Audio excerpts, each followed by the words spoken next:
Hello dear students, welcome to Success Classes School Education. I am Lovely Chaudhary. आज से 11th class की chemistry start करने जा रही हूँ। हमारा केमिस्ट्री का फर्स्ट चैप्टर जो है वो है some basic concept of chemistry. बेटा आपने 9th और 10th में 1 या 2 मंथ पढ़ाई करके अच्छे मार्क्स गेन कर लिए होंगे, लेकिन 11th क्लास में ऐसा नहीं है। 11th क्लास में आपको स्टार्टिंग से मेहनत करनी होगी, एक एक कॉन्सेप्ट क्लियर होना चाहिए आपको, ठीक है। हमारा फर्स्ट चैप्टर है some basic concept of chemistry.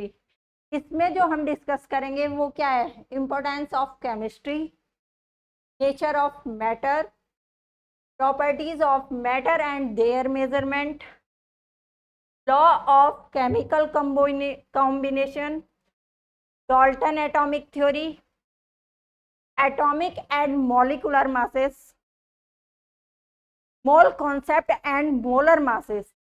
इससे क्वेश्चन जरूर बनता है, ठीक है। Percentage composition, stoichiometry and stoichiometric calculation. Importance of chemistry, ऐसा नहीं है कि केमिस्ट्री की कोई इंपॉर्टेंस नहीं होती, केमिस्ट्री की इंपॉर्टेंस होती है। अब देख लीजिएगा हमारी डेली लाइफ में भी जितने सोप हैं, जितने भी डिटर्जेंट हैं, वो किसकी इंपॉर्टेंस है? वो केमिस्ट्री की इंपॉर्टेंस है। मिल्क से कर्ड का बनना, जितने भी फर्टिलाइजर होते हैं वो क्या होते हैं सॉरी, वो सब केमिस्ट्री की इंपॉर्टेंस होती है, ठीक है। अब आता है हमारा मैटर। मैटर क्या होता है? जिसमें कुछ ना कुछ स्पेस एंड कुछ ना कुछ वॉल्यूम ऑक्यूपाई करता है, वो क्या कहलाता है? हमारा मैटर कहलाता है। मैटर जो होता है हमारा वो 2 पार्ट्स में क्लासिफाइड करते हैं। मैटर को हम फिजिकल क्लासिफिकेशन में एंड केमिकल क्लासिफिकेशन में। फिजिकल क्लासिफिकेशन जो होता है हमारा वो 3 पार्ट्स में क्लासिफाइड करते हैं, solid, liquid, gas. Chemical classification जो होता है हमारा उसे भी हम 2 पार्ट्स में क्लासिफाइड करते हैं, pure substance and mixture. Pure substance जो होता है हमारा उसे भी हम 2 पार्ट्स में क्लासिफाइड करते हैं, एलिमेंट एंड कंपाउंड। मिक्सचर जो होता है हमारा उसे भी हम 2 पार्ट्स में क्लासिफाइड करते हैं, होमोजीनियस एंड हेट्रोजीनियस। बेटा मैटर आपने 9th-10th में अच्छे से पढ़ा होगा, लेकिन ये जो 2 वर्ड्स हैं होमोजीनियस एंड हेट्रोजीनियस, ये आपके लिए न्यू है, जो हम आगे चलकर डिस्कस करेंगे।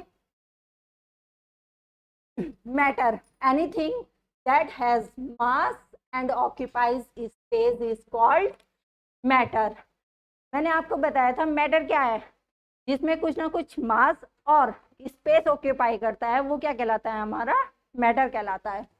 In other words matter has volume and mass. अगर इन्हें अन्य वर्ड में कहें तो क्या है मैटर? जिसके पास वॉल्यूम है और जिसके पास मास हो वो क्या कहलाता है? हमारा मैटर कहलाता है। जैसे कि ये बोर्ड है, इसमें कुछ ना कुछ मास और वॉल्यूम है ना, तो ये क्या है? मैटर है।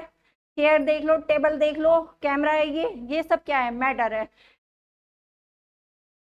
मैटर जो होता है हमारा physical classification and chemical classification, 2 parts में क्लासिफाइड किया है ना हमने मैटर को, तो वो क्या है? Physical classification and chemical classification. आज जो डिस्कस करेंगे हम वो फिजिकल क्लासिफिकेशन को डिस्कस करेंगे, ठीक है। Physical classification, it is based on physical state under ordinary condition of temperature and pressure.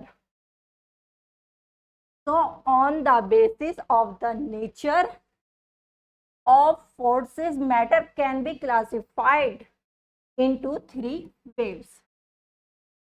Physical classification को 3 पार्ट्स में क्लासिफाइड किया है हमने, सॉलिड, लिक्विड और गैस।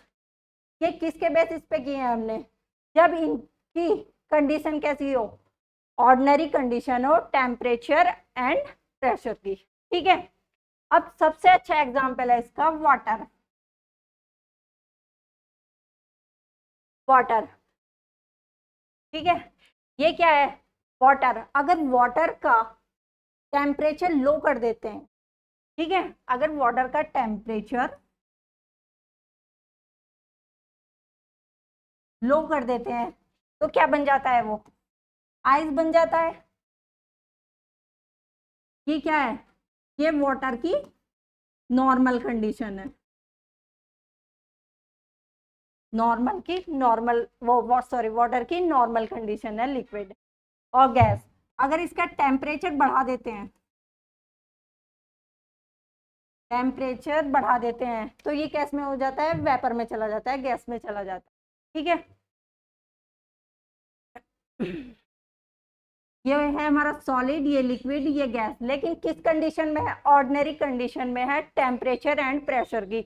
अगर इनकी ऑर्डिनरी कंडीशन हटा दें तो वो लिक्विड से सॉलिड बन जाएगा, सॉलिड से लिक्विड बन जाएगा, लिक्विड से वो गैस बन जाएगा, अगर की ऑर्डिनरी कंडीशन हटा दें तो। ठीक है,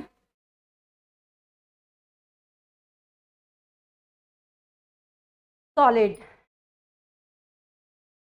the particles in a solid are tightly packed.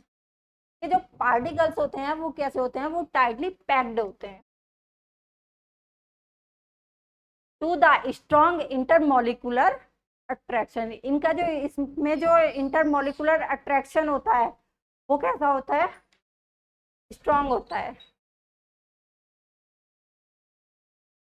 ये देखिएगा, ये सॉलिड है, ठीक है, सॉलिड में जो पार्टिकल्स होते हैं वो बहुत पास पास होते हैं, बहुत पास पास होने की वजह से इसके जो पार्टिकल्स पार्टिकल्स कैसे होते हैं, इसके बहुत पास पास होते हैं, टाइटली पैक्ड होते हैं। इस वजह से इनके अंदर जो इंटरमोलिकुलर फोर्स होता है वो क्या होता है, ज्यादा होता है। इनके अंदर, सॉलिड के अंदर इंटरमोलिकुलर फोर्स क्या होता है, ज्यादा होता है, जिसकी वजह से सॉलिड की शेप कैसी हो जाती है, डेफिनेट हो जाती है, और उसका वॉल्यूम एंड मास भी कैसा हो जाता है, उसका डेफिनेट होता है, क्योंकि उसकी जो शेप होती है। सपोज कीजिएगा आप, अगर आप कोई बॉल ले लेते हैं, अगर उसको आप दबा कर देखते हैं तो क्या वो दबेगी, उसकी शेप चेंज होगी, नहीं, उसकी शेप बिल्कुल चेंज नहीं होगी, वो वैसी की वैसी ही रहेगी, है ना। एग्जाम्पल देखिए, sugar, iron, gold, would, EDC. अब ये वुड की स्ट्रक्चर है, ठीक है, अगर आप इसको दबाओगे तो क्या इसका वॉल्यूम चेंज होगा, नहीं होगा, मास चेंज होगा, नहीं होगा बिल्कुल, और शेप भी इसकी चेंज नहीं होगी। ठीक है, नेक्स्ट आता है हमारा लिक्विड। लिक्विड में जो पार्टिकल्स होते हैं हमारे वो थोड़ा दूर दूर होते हैं,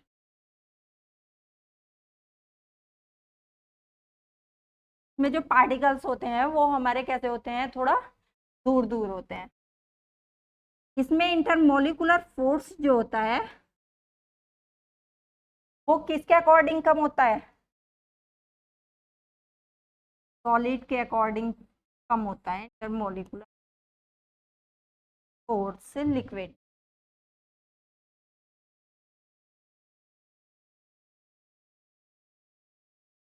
लिक्विड में जो इंटरमोलिकुलर फोर्स होता है वो सॉलिड के अकॉर्डिंग थोड़ा कम होता है। ठीक है, इंटरमोलिकुलर अट्रैक्शन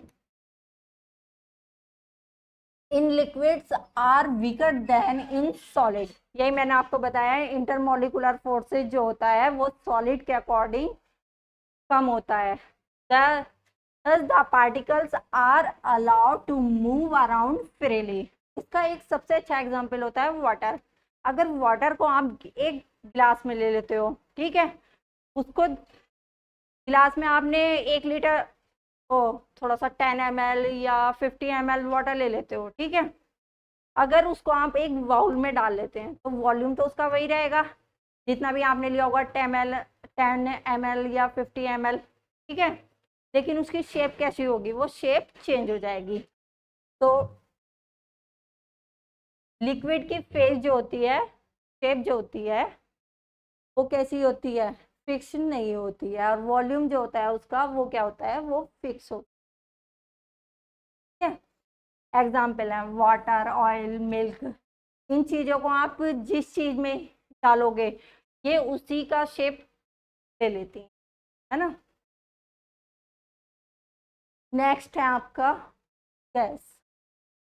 इसमें जो इंटरमोलिकुलर फोर्स होता है वो बिल्कुल नेग्लिजिबल होता है। इंटरमोलिकुलर फोर्स जो होता है इसमें कम होता है बहुत। इंटरमोलिकुलर फोर्सेज जो होता है इसमें कम होता है। Intermolecular forces between gaseous particles are negligible. एक परफ्यूम की बॉटल ले लो आप, ठीक है, अगर उसको परफ्यूम की बॉटल को अगर रूम के अंदर खोल देते हैं तो वो किस शेप ले लेगा, वो पूरे रूम में फैल जाएगा, ठीक है। तो उसका वॉल्यूम भी चेंज हो जाएगा और उसकी जो शेप होती है वो भी कैसी हो जाएगी, वो भी उसकी चेंज हो जाएगी, क्योंकि तब तक तो वो बॉटल में था और अब उसने किसकी शेप ले ली, अब उसने रूम की शेप ले ली, ठीक है। वॉल्यूम भी चेंज हो गया और उसकी शेप भी चेंज हो गई। इसलिए गैस में वॉल्यूम भी और शेप फिक्स नहीं होते। कोई सी भी गैस ले लो, हाइड्रोजन हुई, ऑक्सीजन हुई, कार्बन डाइऑक्साइड हुई, ठीक है, कोई सी भी गैस ले लो। Thank you. वीडियो पसंद आए तो लाइक शेयर और सब्सक्राइब जरूर कीजिए।